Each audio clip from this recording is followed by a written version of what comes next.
સુપ્રભાત દર્શક મિત્રો, good morning ગુજરાતમાં હું તીર્થા આપનું હાર્દિક સ્વાગત કરું છું.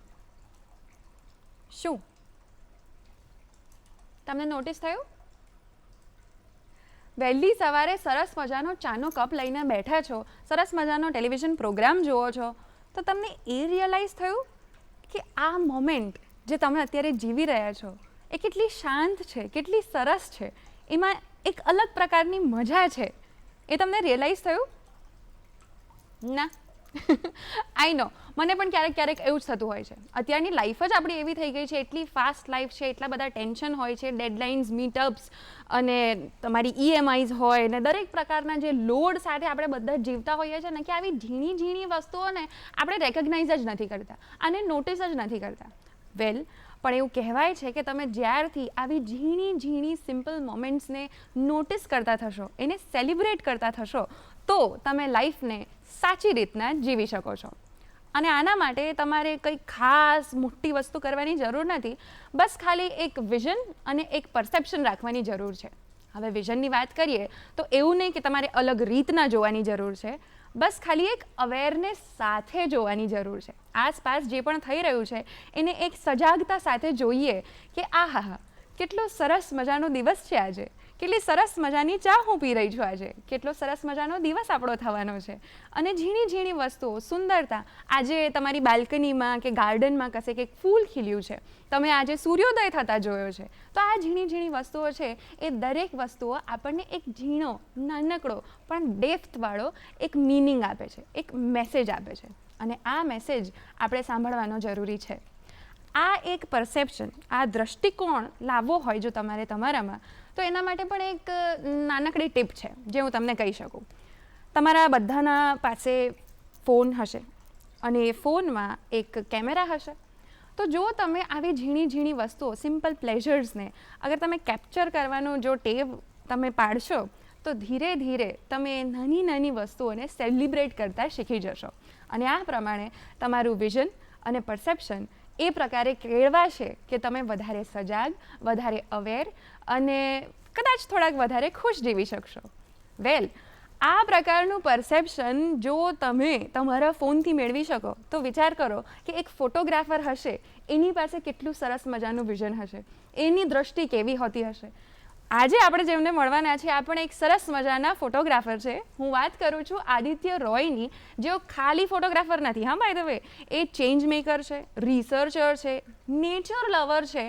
અને એમની જર્ની એટલી એક્સાઇટિંગ છે કે એ એક પોઈન્ટ પર અમદાવાદમાં રહેતા હતા, પણ અમદાવાદથી એ એક એવા અંતરિયાળ ડાંગના જગ્યામાં શિફ્ટ થઈ ગયા છે અને હવે ત્યાં આગળ એમનું જીવન જીવે છે.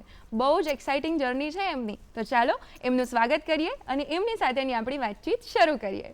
નમસ્તે સર. નમસ્તે. કેમ છો? બસ એકદમ મજામાં. તમે કેમ છો? તમારી આજની સવાર કેવી રહી? સવાર રોજ જે બ્યુટીફુલ જ હોય છે. આપણે સવારને એન્જોય કરતા શીખીએ તો દરેક સવાર સારી જ હોય છે. રાઈટ.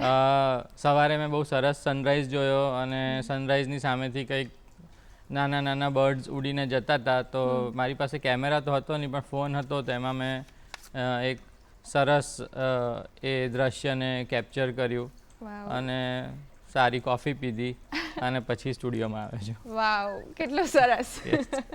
એ વાત સાચી છે ને કે તમે ગમતું કરતા હો તો તમે ગમે ત્યાં હો, તમે એ ગમતું કાર્ય કરીને જ આગળ વધશો. પેશન જ જો પ્રોફેશન હોય ને તો એક ફાયદો છે કે બોર થવાનું થોડું ઓછું થઈ જાય. રાઈટ.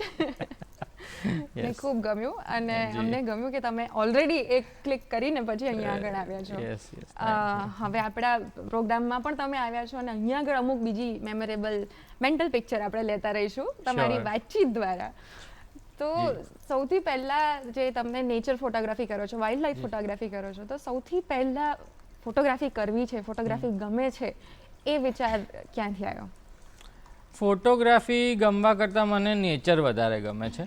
અને હું જ્યારથી હું સ્કૂલમાં હતો ત્યારથી જ મને નેચરનો બહુ જ શોખ હતો. અને મારી સાથેના વિદ્યાર્થીઓ જ્યારે રિસેસ પડે ત્યારે નાસ્તો કરવા ગયા હોય કે કંઈક હિંચકા લપસણી પર રમતા હોય, ત્યારે હું એકલો એકલો રખડતો અને પતંગિયા જોતો અને પક્ષીઓ જોતો ને એવું બધું કરતો. એ વખતે બધા મને થોડો અતરંગી ગણતા હશે, પણ મને ત્યારથી જ નેચરનો ખૂબ જ શોખ હતો. અને સદનસીબે મારા મમ્મી ત્યારે Vikram Sarabhai community science centre છે જે અહીંયા યુનિવર્સિટી પાસે છે, ત્યાં ફિઝિક્સમાં as a head of the department work કરતા હતા. અને ત્યાં આગળ બર્ડ વોચિંગ ને નેચર રિલેટેડ ઘણા બધા બાળકો માટેના પ્રોગ્રામ ચાલતા હતા. અને હું મારો બધો જ ફ્રી ટાઈમ ત્યાં કાઢતો અને આવા પ્રોગ્રામોમાં જોડાયો. અને ત્યારથી જ મને નેચરનો ખૂબ જ શોખ હતો. અને હજુ એ જમાનામાં કેમેરા હતા નહીં, એટલે ડિજિટલ કેમેરા નહોતા અને મોબાઈલ ફોન તો આવ્યા જ નહોતા. 80s અર્લી 90sની વાત કરું છું.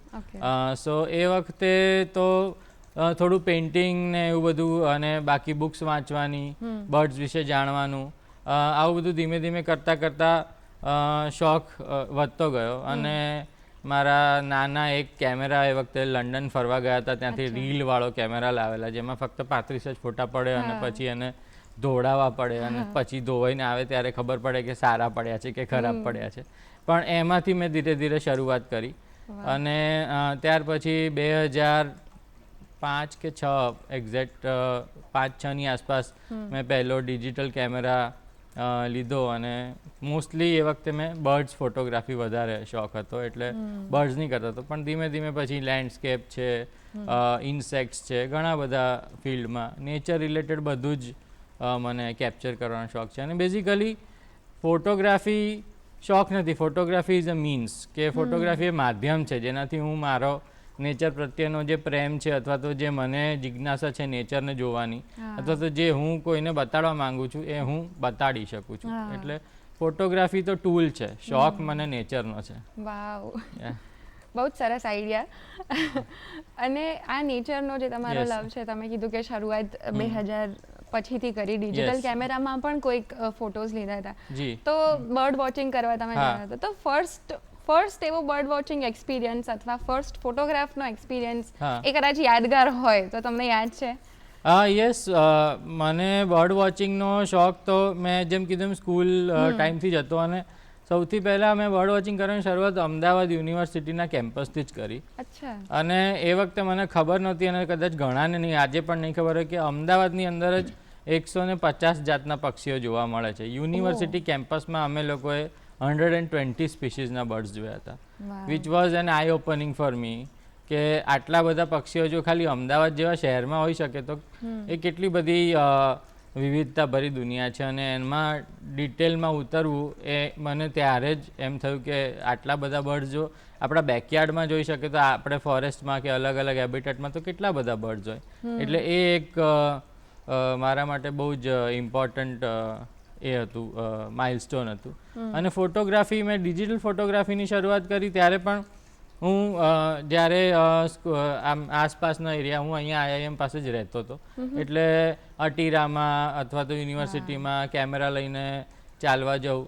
અને ત્યાં છે ને એક ચીબરી નાના ઘુવડનું ફેમિલી રહેતું હતું, એટલે મેં એક ફોટો લીધો હતો જેમાં એક સાથે 6 થી 7 ચીબરીના બચ્ચા આમ એક બખોલમાંથી બહાર આવતા હતા. અને એમાંનો એક ફોટો એ વખતે મેં ગાંધીનગરમાં ગીર ફાઉન્ડેશનમાં કંઈક કોમ્પિટિશન હતી અને ત્યાં એ ફોટાને પ્રાઇઝ મળી હતી. એ ફોટો મારા માટે લાઈક બહુ ઇમ્પોર્ટન્ટ એટલે હતો કે એ એક મને એક પ્રેરણા મળી કે આગળ આમાં વધારે ડિટેલમાં વધી શકાય એમ. એટલે યસ, એટલે એવોર્ડ્સ ને એ વસ્તુ એવી છે કે તમને ગમતું હોય, તમે કરતા હો અને પછી બહારથી જે પેલું એક રેકગ્નિશન મળે, વેલિડેશન મળે કે હા તમે આમાં આગળ વધી શકો છો, એ ઘણું મહત્વનું થઈ જાય ક્યારેક ક્યારેક.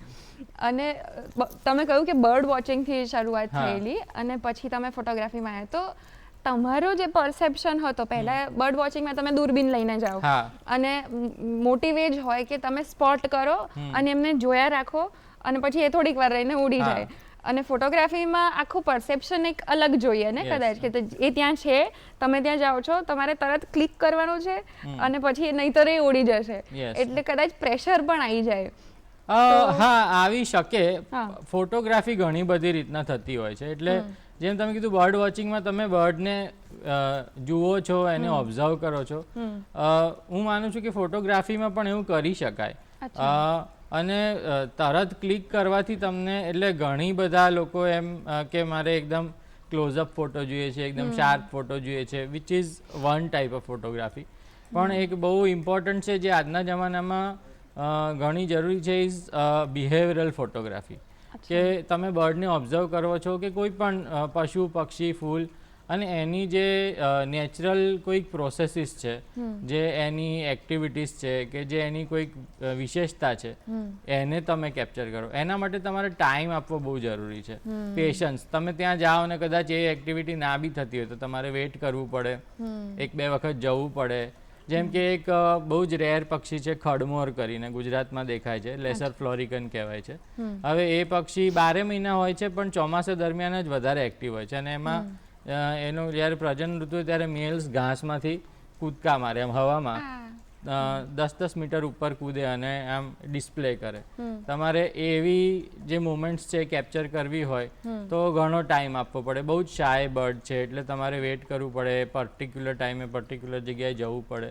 તો એ બધું યસ, પ્રેશર કહો અથવા તો એ મારા હિસાબે તો it is part of the journey અને એન્જોયમેન્ટ છે કે તમે 2 કલાક ઘાસના મેદાનમાં બેસી રહો અને પછી તમને એ જે રિવોર્ડ મળે છે તો એ wait and watch is also part of the experience. ત્યારે આસપાસમાં તમે બીજું ઘણું જોઈ શકો, ઘણા પક્ષીઓ નિહાળી શકો.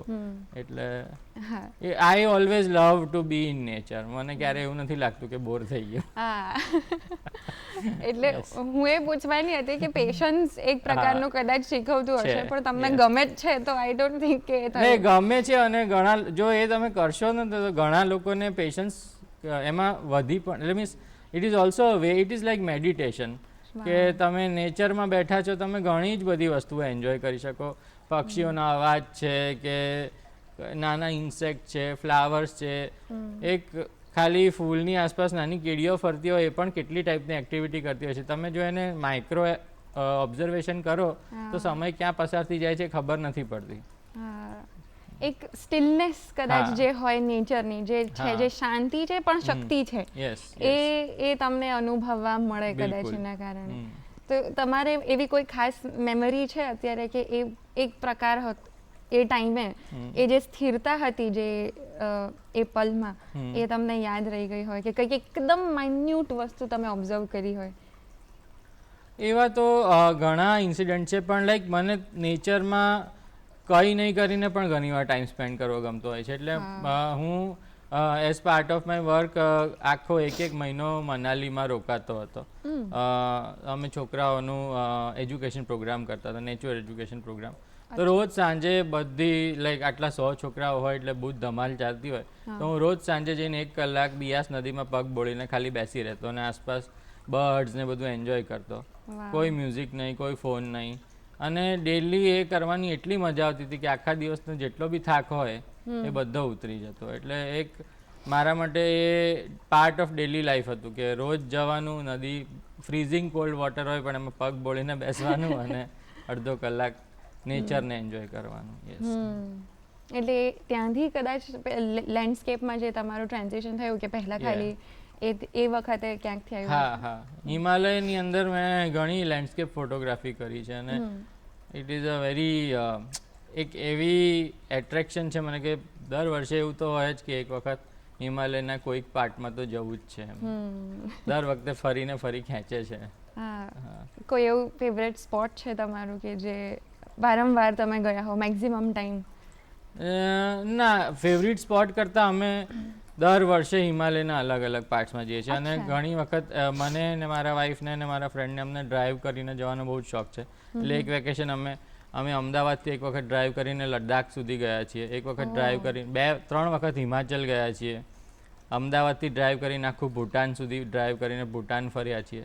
એટલે વેસ્ટ ટુ ઈસ્ટ હિમાલયાઝ આખું અમે હરેક સ્ટેટમાં અલગ અલગ જગ્યાએ ફર્યા છીએ. અને every part of Himalaya is so beautiful and different કે એક જગ્યાને તો પર્ટિક્યુલર પિન પોઈન્ટ કરી શકાય એવું જ નથી. એ આખી રેન્જ જ એટલી મેસ્મરાઇઝિંગ છે.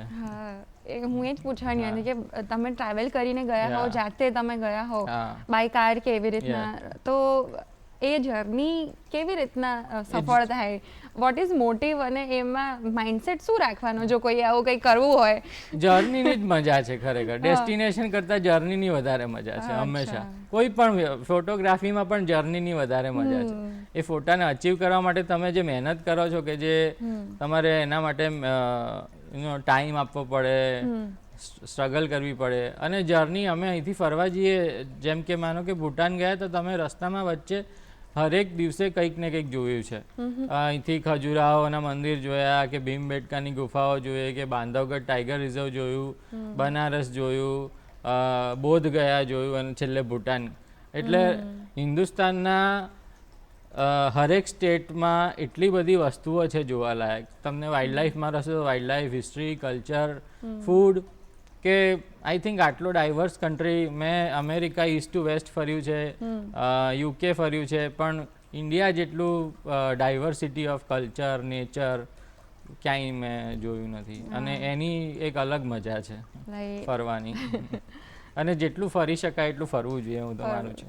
એમાં તમારું જે વિઝન છે એ ઘણું ઓપન થાય. કોઈ એવો મેમોરેબલ એક્સપિરિયન્સ તમને યાદ છે એ ટ્રિપ્સ પરથી કે જ્યારે તમે ગયા હો?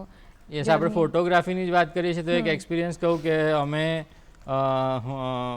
ગ્રેટ હિમાલયન નેશનલ પાર્ક છે, જે તીર્થન વેલી એટલે કે કુલ્લુ પાસે છે, અને બહુ રિમોટ પાર્ક છે. વેસ્ટર્ન હિમાલયાઝનું સૌથી બેસ્ટ રિઝર્વડ ફોરેસ્ટ છે. અને ત્યાં એક પક્ષી છે વેસ્ટર્ન ટ્રેગોપેન. કદાચ વાઇલ્ડમાં એના 10 થી 15 જણાએ જ ફોટા લીધા હશે, એટલું રેર છે. અને એ એક રિમોટ એરિયામાં ટ્રેક કરીને જવું પડશે 2 દિવસનો. એટલે એની ફોટોગ્રાફી માટે હું અને અમે 2-3 જણા ગયા હતા. અહીંથી ડ્રાઈવ કરીને જ ગયા હતા, અને દિલ્હી થઈને ગયા હતા. દિલ્હીમાં થોડુંક કંઈક ખાધું હશે સ્ટ્રીટ ફૂડ, તો ત્યાં જઈને થોડા દિવસ પછી એની અસર થઈ, જંગલની અંદર હતા ત્યારે. પણ ત્યારે મને સખત આઈ ગોટ રિયલી સિક. પણ અને સખત બરફ પડતો હતો અને વરસાદ પડતો હતો, પણ એ બર્ડ તો જોવું જ હતું એવું હતું, કારણ કે બહુ જ રેર સ્પીસીસ છે. એટલે વરસતા વરસાદમાં અમે લોકો ટ્રેક કરીને ગયા. અમારો જે ટોપ કેમ્પ હતો ત્યાંથી ત્યાં આખું ઓપન ગ્રાસલેન્ડ જેવો એરિયા છે, જ્યાં એ બર્ડ ફીડિંગ કરવા આવે છે. એમાં ગાઈડ જે હતા ત્યાં લોકોએ કે સર બારિશ મેં તો એ બહાર નહીં આएगा. पर અમે લોકો લાઈક ડિટરમાઇન્ડ હતા કે વેટ કરતે હી હૈ, થોડા ભી બારિશ બંધ હોગા તો નિકલેગા. એટલે ફ્રીઝિંગ કોલ્ડ અને વરસાદમાં અમે લોકો બેસી રહ્યા 2 કલાક, અને વચ્ચે ખાલી અડધો કલાક, માનું છું કે મેક્સિમમ અડધો કલાક એવો હશે કે જ્યારે વરસાદ બંધ પડ્યો અને સનલાઇટ આવી, ત્યારે અમને એ બર્ડનો મેલ, ફિમેલ અને આખું લાઈક એમનું ફેમિલી એટલું સરસ રીતના જોવા મળ્યું કે it is like very memorable experience. અને એઝ આઈ સેડ કે વર્લ્ડમાં કદાચ મેક્સિમમ 10 જણા હશે જેણે એ બર્ડને વાઇલ્ડમાં ફોટોગ્રાફ કર્યું છે. અને એને ત્યાં હિમાચલમાં જીજુ રાણા એટલે કે પક્ષીઓનો રાજા એવું કહે છે. બહુ જ બ્યુટીફુલ બર્ડ છે. બહુ જ સરસ. ત્યાં આગળના પક્ષીઓની વિવિધતાની તો આપણે વાત કરી, પણ તમે કહ્યું હમણાં કે અમદાવાદમાં પણ એટલા બધા સ્પીસીસ હતા. બહુ સરસ છે. હા, ગુજરાત ઇનફેક્ટ દુનિયાભરથી લોકો ગુજરાતમાં પક્ષીઓ જોવા આવે છે, કારણ કે આપણે ગુજરાતની વાત કરીએ તો એટલું બધું ડાયવર્સ સ્ટેટ છે. આપણે ત્યાં અરાવલ્લીઝ, વિંધ્યા, સાતપુરા અને સહ્યાદ્રી 4 માઉન્ટેન રેન્જીસ, 2 મોટા desert, little and great Rann of Kutch, 1600 કિલોમીટરનો દરિયા કિનારો, એની અંદર coral reef, mud flat, intertidal zones, gulf of Cambay અને ગલ્ફ ઓફ કચ્છ 2 અખાત, grasslands, scrub forest, deciduous forest અને સેમી એવરગ્રીન ફોરેસ્ટ. આટલી ટાઈપ, અને આ તો મને મોઢે યાદ છે, આ સિવાય ઘણા હેબિટેટ્સ છે. એટલે ગુજરાતની અંદર જે પક્ષીઓની વિવિધતા અને નંબર્સ છે, ઇટ ઇઝ રિયલી અમેઝિંગ. અને એના માટે દુનિયાભરથી લોકો અહીંયા બર્ડ્સ જોવા આવે છે. હજી અમદાવાદના જ તમારું એક ઓબ્ઝર્વેશન હતું, તમે કદાચ કહ્યું હતું કે અમદાવાદમાં જ રહેતા તમને બર્ડ્સ વિશે એક ટ્રેજિક વસ્તુ જાણવા મળી, અને એ પછીથી તમારી જર્ની એક અલગ ટ્રેક ઉપર ગઈ. એ વિશે આપણે વાત કરશું, પણ હાલ સમય થઈ ગયો છે એક વિરામનો. તો દર્શક મિત્રો, મળીએ ગુડ મોર્નિંગ ગુજરાતમાં એક નાનકડા વિરામ બાદ. નમસ્કાર દર્શક મિત્રો, ગુડ મોર્નિંગ ગુજરાતમાં આપનું ફરી એક વખત સ્વાગત છે. આજે આપણી સાથે છે ફોટોગ્રાફર આદિત્ય રોય, અને એમની લાઈફની ઇન્ટરેસ્ટિંગ જર્ની વિશે વાત હવે આપણે કન્ટિન્યુ કરીએ. સર, આપણે વાત કરીએ એમ કે અમદાવાદમાં રહેતા હતા, એક જે સ્પીશીઝ છે એમને તમે વિલુપ્ત થતા જોઈ, અને ત્યાંથી તમારી લાઈફની જે જર્ની હતી એને એક ટર્નિંગ પોઈન્ટ લીધો. તો એ શું હતું અને કેવી રીતના બહાર આવ્યું? તો હું છે ને જ્યારે સ્કૂલમાં હતો ત્યારે અહીંયા IIM પાસે જ મારું નાનાનું ઘર હતું. મોટા ભાગે મેં મારું આખું બાળપણ નાના નાનીના ઘરમાં જ વિતાવ્યું છે. અને ત્યાં ગીધ પક્ષીઓ જે વ્હાઇટ રમ્પ્ડ વલ્ચર એટલે કે સફેદ પીઠ ગીધ કહેવાય છે એના નેસ્ટ માળા હતા. IIMના કેમ્પસમાં હતા, યુનિવર્સિટી, અટીરા, LD એન્જિનિયરિંગ, આ બધી જ વિસ્તારો બહુ જ ઊંચા ઝાડ છે ત્યાં, ઘણા ગ્રીનરી, અને ત્યાં એ બર્ડ્સ નેસ્ટ કરતા હતા. અને એક દિવસ એક ગીધનું બચ્ચું ઉડીને મારા કમ્પાઉન્ડમાં આવીને અથડાઈને નીચે પડ્યું, અને એ બર્ડને રેસ્ક્યુ કરીને મેં અમદાવાદ પાંજરાપોળ ખાતે જે જીવદયા ચેરિટેબલ ટ્રસ્ટ છે ત્યાં હું લઈ ગયો. અને ત્યાં એ વખતે બર્ડનું ટ્રીટમેન્ટ અને રેસ્ક્યુ સેન્ટર ચાલુ હતું, જે હજુ પણ ચાલે છે. અને એ પછી તો ઘણા વર્ષો મેં ત્યાં વોલેન્ટિયરિંગ કર્યું છે. પણ થયું એવું કે એ ગીધનું બચ્ચું એ વખતે તો કંઈક ડિહાઇડ્રેટ થઈને પડ્યું હતું, પણ ત્યાં જે લોકો કામ કરતા તેમની સાથે ચર્ચા કરતાં મને જાણવા મળ્યું કે ગીધની સંખ્યા ખૂબ જ ઘટી રહી છે. અને એમાં પછી મેં વધારે વાંચ્યું અને મને જાણવા મળ્યું કે જે પશુઓને અમુક દવાઓ આપવામાં આવે છે, એ દવાઓ ખાય અને એ પશુઓ જ્યારે મૃત્યુ પામે તો ગીધ કેમ કે મૃત પશુઓને ખોરાક તરીકે ખાતા હોય છે, સફાઈ કામદાર છે કુદરતના, પણ અનફોર્ચ્યુનેટલી એ દવાઓ એમના માટે ઝેરી છે. અને એના લીધે આખા ઇન્ડિયા, નેપાલ, પાકિસ્તાન અને બાંગ્લાદેશ 4 કન્ટ્રીમાં 3 સ્પીસીઝના જે ગીધ છે એનું પોપ્યુલેશન ઓલમોસ્ટ 90% કરતાં પણ વધારે ખલાસ થઈ ગયું છે. અને ત્યારથી હું જીવદયામાં જોડાયો અને વલ્ચર્સ પ્રત્યે વધારે જરાક ઇન્ટરેસ્ટ હતો, એટલે વધારે કામ કરતા થયા. અને એ પછી તો આ આખો જે એરિયા છે, MG સાયન્સ યુનિવર્સિટી, IIM, ત્યાંથી દર વર્ષે ઘણા બધા વલ્ચર્સ અમને ઇન્જર્ડ અને ડેડ વલ્ચર્સ મળતા હતા, જેને અમે કલેક્ટ કરતા. જે ઇન્જર્ડ હોય એને ટ્રીટમેન્ટ કરવાનો ટ્રાય કરતા, પણ જે મૃત્યુ પામેલા હોય એનું પોસ્ટમોર્ટમ કરાવતા. અને એના samples Salim Ali centre for ornithology and natural history કોયમ્બતુરમાં છે, જે પક્ષીઓ માટે જ કામ કરે છે. અને IVRI, Indian veterinary research institute, Bareilly, ત્યાં એના સેમ્પલ્સ મોકલતા, અને બધામાંથી અમને આ દવા મળતી હતી. એનો મતલબ એ હતો કે આ દવાના લીધે હજુ પણ પક્ષીઓ મરી રહ્યા હતા. અને મને એમાં બહુ જ વધારે ઇન્ટરેસ્ટ પડ્યો. અને ત્યાર પછી એ વખતે હું MSc કરી રહ્યો હતો. અને જેવું MSc પૂરું થયું એટલે મેં વાઇલ્ડલાઇફ હિસ્ટ્રી ઓફ ઇન્ડિયા, જે ઇન્ડિયાની one of the most premium વાઇલ્ડલાઇફમાં કામ કરતી સંસ્થા છે સરકારી, એ જોઈન કરી. અને એનો જે વલ્ચર કન્ઝર્વેશનનો એક પ્રોજેક્ટ હતો એ જોઈન કર્યો. એટલે એઝ અ રિસર્ચર મને નેચરમાં ઇન્ટરેસ્ટ પહેલેથી જ હતો, પણ પ્રોફેશનલી એઝ અ નેચરના બદલે હું વાઇલ્ડલાઇફ રિસર્ચર તરીકે વલ્ચર્સ તરફ જે મારું આ ઇન્ટરેસ્ટ હતું એના લીધે હું વળ્યો. અને ત્યાર પછી as a part of the project મેં રાજસ્થાન, ગુજરાત અને MP 3 સ્ટેટના ઓલમોસ્ટ ખૂણે ખૂણામાં સર્વે કર્યો છે. રિમોટેસ્ટ એરિયાઝ, ચંબલના જે રેવાઇન્સ છે કે એકદમ જે ઉજ્જડ વેરાન પ્રદેશો છે, એવા એરિયાઝ, ડીપ ફોરેસ્ટ, બધે જ અમે વલ્ચર્સ અને જે વેટરનરી દવાઓ જે યુઝ થાય છે એ બધા બાબતે ડિટેલમાં અભ્યાસ કર્યો. અને ત્યાર પછી મેં બોમ્બે નેચરલ હિસ્ટ્રી સોસાયટી, કે જે વલ્ચર કન્ઝર્વેશન માટે આખા ઇન્ડિયા લેવલે કામ કરે છે, એમાં જોડાયો. અને પછી એ જર્ની કન્ટિન્યુ થઈ.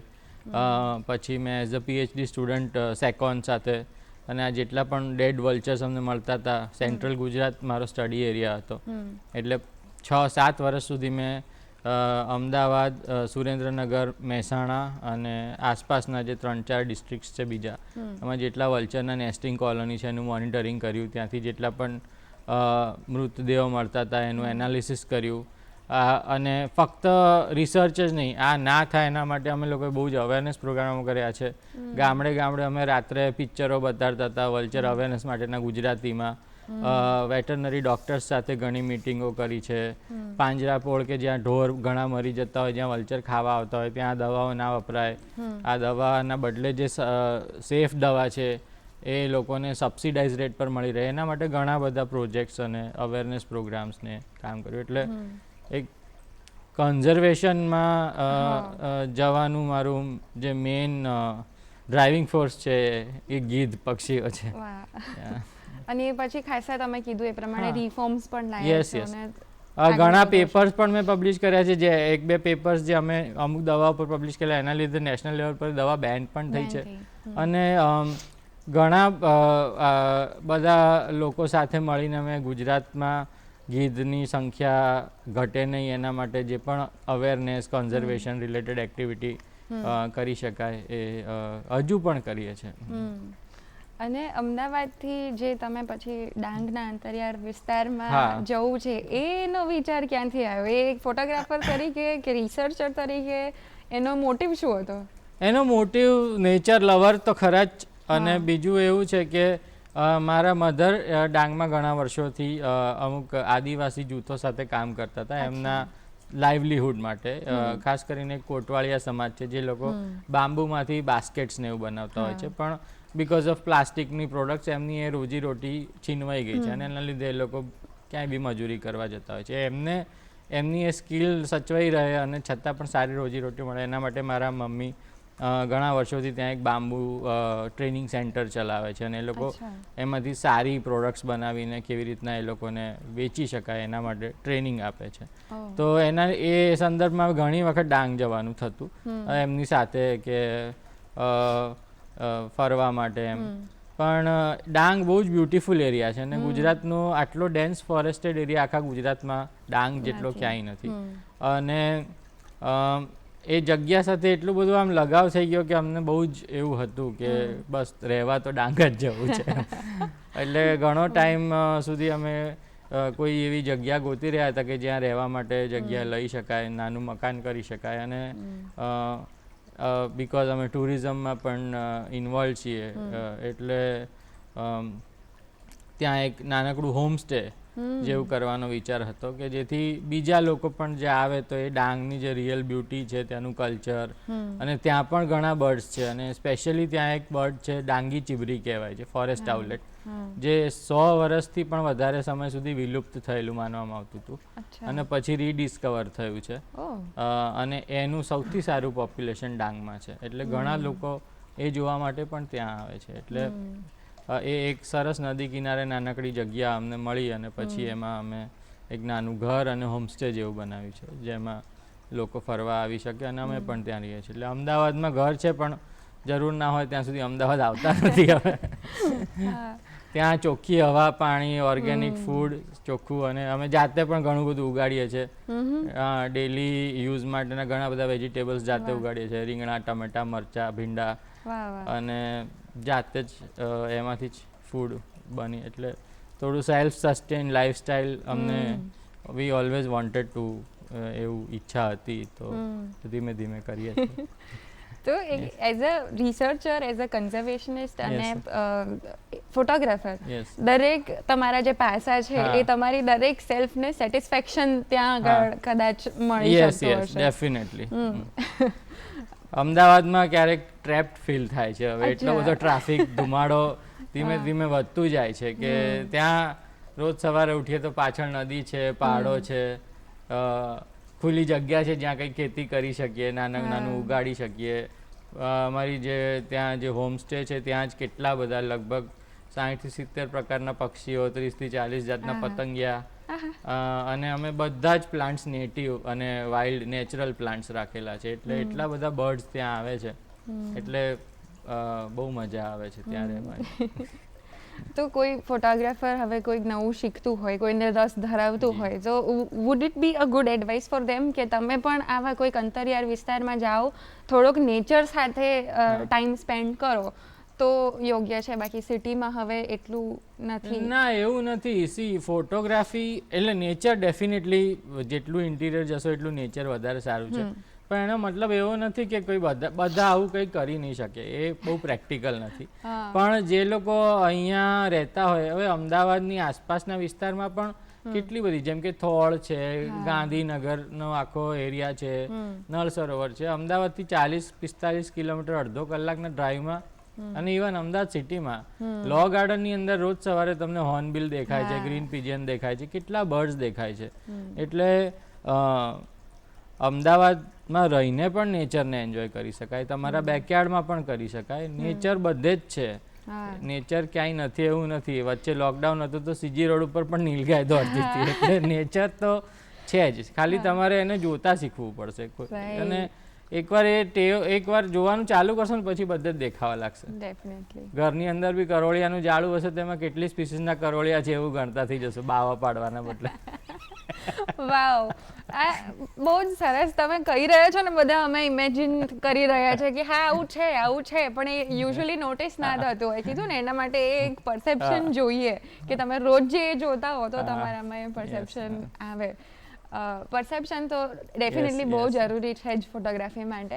પણ અગર આપણે ટેકનિકલ એસ્પેક્ટ જોઈએ તો તમારા ફેવરેટ કોઈ ફોટોગ્રાફી માટેના ટૂલ્સ છે, કોઈ કેમેરાસ છે અથવા કોઈ પ્રકારનું ફિલ્ટર આવે છે? આઈ એમ નોટ વેરી ટેક સેવી, પણ જે તમે શેર કરો. ફેવરિટ તો નહીં, એટલે હવે એવું છે કે પહેલાં તો ડિજિટલ કેમેરા નહોતા ત્યારે photography was a very costly hobby. કારણ કે ફક્ત કેમેરા ખરીદવાથી નહોતું થઈ જતું, એના પછી હરેક રોલ તમારે ખરીદવો, એને ડેવલપ કરાવો. આજકાલ લગભગ બધા પાસે સ્માર્ટફોન્સ છે અને ડિજિટલ કેમેરાઝ હવે બહુ ઇઝીલી અને બહુ જ સારા અવેલેબલ છે. પોસ્ટ પ્રોસેસિંગ ઘણું સારું થઈ ગયું છે. એટલે પર્ટિક્યુલરલી એવું નથી કે કોઈ પર્ટિક્યુલર કંપનીના કે કોઈ પર્ટિક્યુલર ટાઈપના કેમેરા, પણ જો તમને નેચર ફોટોગ્રાફીમાં રસ હોય તો આઈડિયલી તમે કોઈ પણ બજેટ પ્રમાણે કોઈ પણ સારું ડિજિટલ અત્યારે જે મિરરલેસ કેમેરાઝ આવે છે અને એક ટેલિફોટો અને એક વાઇડ એંગલ, 2 લેન્સ હોય તો ઘણું સારું. અને આજકાલ ઘણા બધા ટેલિફોટો લેન્સીસના ઓપ્શન્સ છે. પહેલાં ખાલી મોટા બહુ એકદમ હેવી લેન્સીસ આવતા હતા, હવે તો બહુ લાઇટ વેટ અને બહુ સારા ઇક્વિપમેન્ટ મળે છે. ઇવન સ્માર્ટફોન્સથી પણ એટલી સારી ફોટોગ્રાફી થઈ શકે છે આજકાલ કે જેમ કે મેક્રો ફોટોગ્રાફી કરવી હોય, લેન્ડસ્કેપ ફોટોગ્રાફી કરવી હોય, જો તમારે બહુ ઝૂમ કરવાની જરૂરત ના હોય તો તમે સ્માર્ટફોનથી પણ બહુ સારી ફોટોગ્રાફી કરી શકો. આપણે સ્માર્ટફોનથી ફક્ત આપણા જ ફોટા પાડીએ છીએ ને એ પ્રોબ્લેમ છે. સેલ્ફીના બદલે પાછળના કેમેરાનો થોડો ઉપયોગ વધારે કરીશું તો ઘણું બધું જોવાનું છે અને ઘણું બધું ફોટોગ્રાફી કરી શકાયું છે.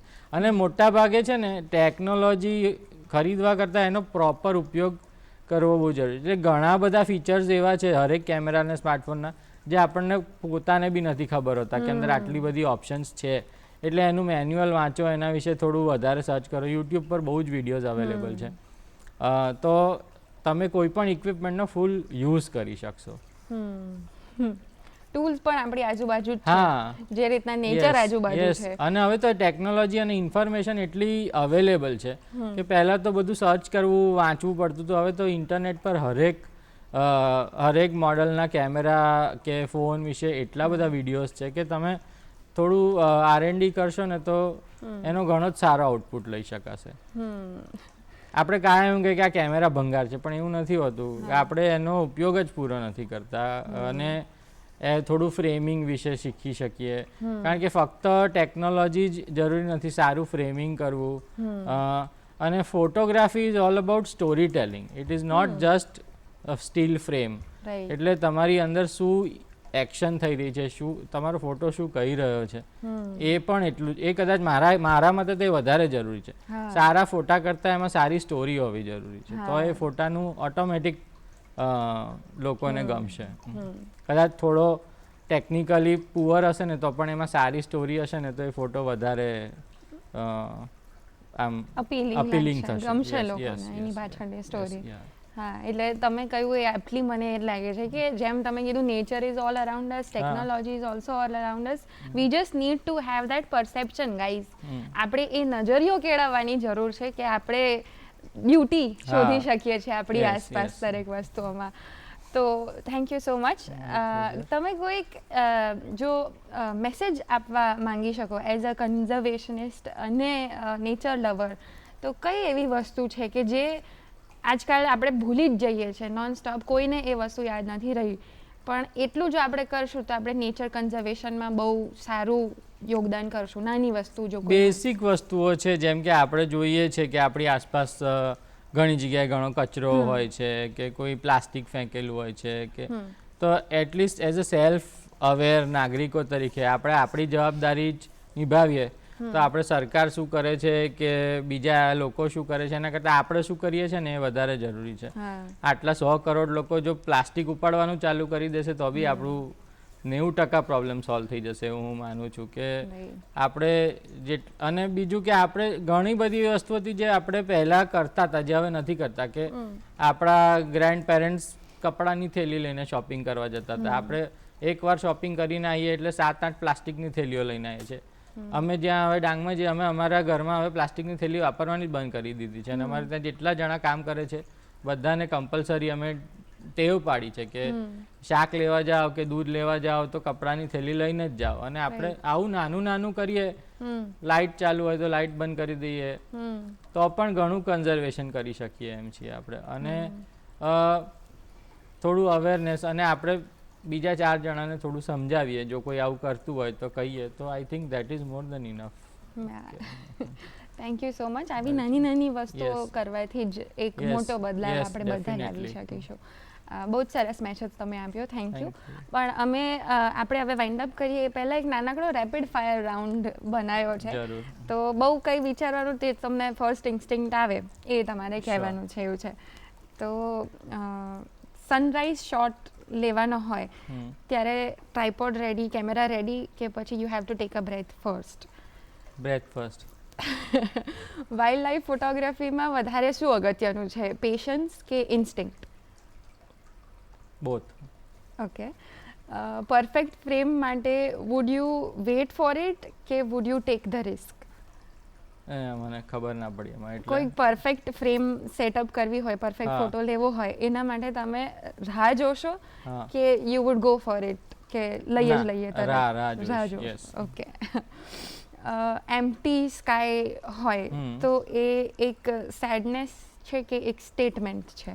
એનાથી સ્ટેટમેન્ટ છે. ધ્રુવ ભટ્ટનું એક બહુ સરસ કવિતા છે હા. કે સૂરજ તો ઉગે ને આત્મીય છે પણ મારી આકાશ જે મારી ઉપરનું છે તો એમ કેમ છે.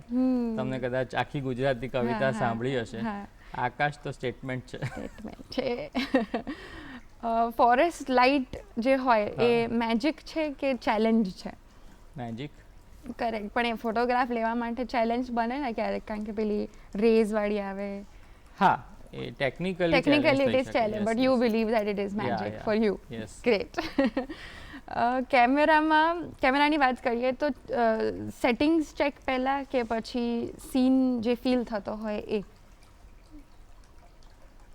સેટિંગ્સ ચેક પહેલા. સેટિંગ્સ પહેલાં ચેક કરીએ. ઓકે. ઘણી વાર અફસોસ થાય છે પછી કે આવું નતું કર્યું ને ફોટો પાડી લીધો એમ ઓહ. એક્સાઇટમેન્ટમાં. હા, ઓકે. એક્સપિરિયન્સથી આવેલી વસ્તુ લાગે છે. રિસર્ચ ટ્રીપ જ્યારે કરતા હો ત્યારે ડેટા જરૂરી છે કે અનએક્સપેક્ટેડ ફોટો મોમેન્ટ જરૂરી છે? ના, રિસર્ચ માટે ડેટા જરૂરી છે પણ photograph itself can be a good data, yes. Silence capture કરવી પોસિબલ છે કે એક્સપિરિયન્સ કરવા માટે જ સાયલન્સ હોય છે? એક્સપિરિયન્સ તો કરવો જ જોઈએ. કેપ્ચર કરવી ના કરવી એ પછીની વાત છે પણ એક્સપિરિયન્સ કરવો વધારે જરૂરી છે. Right, definitely. પોર્ટ્રેટ, તમે આર્ટિઝન્સ ડેની વાત કરી કે Yes. બેમ્બુના એમના જ્યારે તમે ફોટોઝ લેતા હો, એમને કેપ્ચર કરતા હો, પોર્ટ્રેટ્સ લેતા હો ત્યારે તમને વધારે અપીલિંગ શું લાગે છે? એમના હાથ જેથી કારીગરી કરતા હોય કે એ જ્યાં જુએ છે એમની નજર વધારે અપીલિંગ લાગે છે?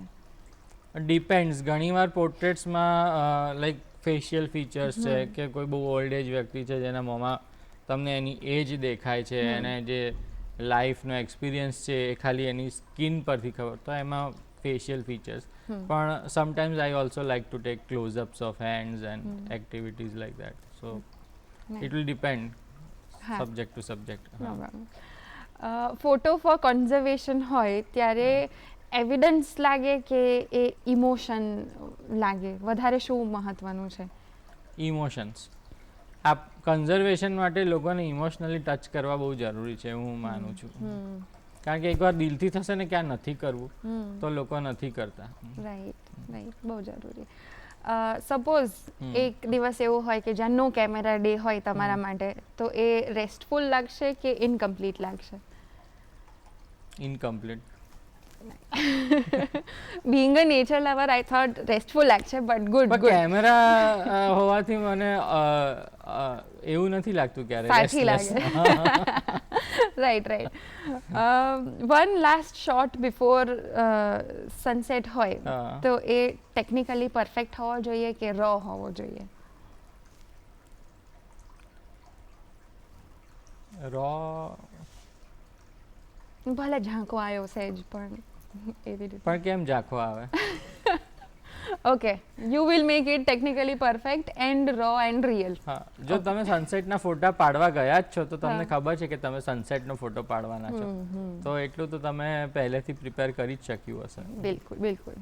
હા, કોઈ એક ફોટોગ્રાફ જે તમે લીધો હોય જે તમને બહુ ગમતો એમાં મેક્ઝિમમ ટાઈમ તમે વેટ કર્યો હોય, એ મેક્ઝિમમ ટાઈમ ઓફ વેટિંગ કેટલો હતો? 4 દિવસ. ચાર. મેં તમને જે આગળ વાત કરી કે ગ્રેટ હિમાલયન નેશનલ પાર્કમાં અમે વેસ્ટર્ન ટ્રેગોપાનનો ફોટોગ્રાફ કરવા ગયેલા.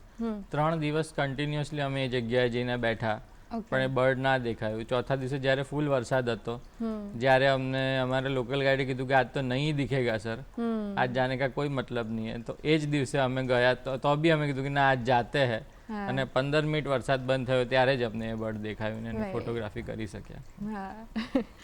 અને વાઇલ્ડ લાઈફ ફોટોગ્રાફી કરતા હોઈએ ત્યારે જે કેમોફ્લેજ વાળા કપડાં પહેરવા જરૂરી છે કે સેન્ટ કોઈ પ્રકારની ના લગાવવી જોઈએ, એવા કોઈ રૂલ્સ છે તો એ શું છે? એ રૂલ્સ એટલે બેસિકલી થોડા ડલ કલરના કપડાં પહેરીએ, બહુ ભડક કલરના ના પહેરીએ. જરૂરી નથી કે આર્મી કેમોફ્લેજ પ્રિન્ટ હોય, પણ ખાકીસ કે બ્રાઉન્સ કે એવા કંઈ. અને સ્પેશિયલી મેમલ્સ જ્યારે આપણે ફોટોગ્રાફ કરતા હોય ત્યારે scent can be very problematic, કારણ કે એ લોકોની સેન્સ ઓફ સ્મેલ બહુ હોય છે. બર્ડ્સની એટલી નથી હોતી, પણ ટાઈગર્સ કે બીજા કોઈ બી બિગ મેમલ્સ, ત્યારે ડેફિનેટલી સેન્ટ લગાવવું ના જોઈએ. Okay, thank you so much. આ તો આપણો રેપિડ ફાયર રાઉન્ડ. તમે આટલી ઇન્સાઇટફુલ જર્ની અમારી સાથે શેર કરી એ બદલ, અને આટલા રિફોર્મ્સ લાવ્યા છો તમે કન્ઝર્વેશનના માટે પણ, અને આટલી સુંદર ફોટોગ્રાફી કરો છો, આ બધા માટે થેન્ક યુ સો મચ. તમારી આખી જર્ની અમારી સાથે શેર કરી એ બદલ thank you so much. Thank you for coming on our show. તો મિત્રો, કેવો લાગ્યો તમને આજનો એપિસોડ? તમને જવાનું મન થઈ ગયું ડાંગમાં? તમને ઈચ્છા થઈ કે હું પણ હવેથી કરોડિયાના કે ચીંટીના કે કોઈ પણ ઝીણા ઝીણા ફોટોઝ લેવાનું હવે શરૂ કરીશ, હું પણ થોડીક ધીરજ લાવીશ મારી આટલી ફાસ્ટ લાઈફમાં? વેલ, એ મન થયું હોય તો પ્લીઝ અમને પણ જણાવો. અમને ગમશે કે તમને આ એપિસોડ જોયાથી કેવું લાગ્યું, શું મન થયું. તો હવે અમારું ઈમેલ આઈડી છે goodmorninggujratshow@gmail.com. એના પર તમે અમને તમારા રિવ્યૂઝ મોકલી શકો છો. કોઈ ગેસ્ટ રિક્વેસ્ટ હોય તો એ પણ મોકલી શકો છો. કોઈ સજેશન હોય તો એ પણ મોકલી શકો છો. અમે એને ચોક્કસથી વાંચીશું અને આવકારીશું.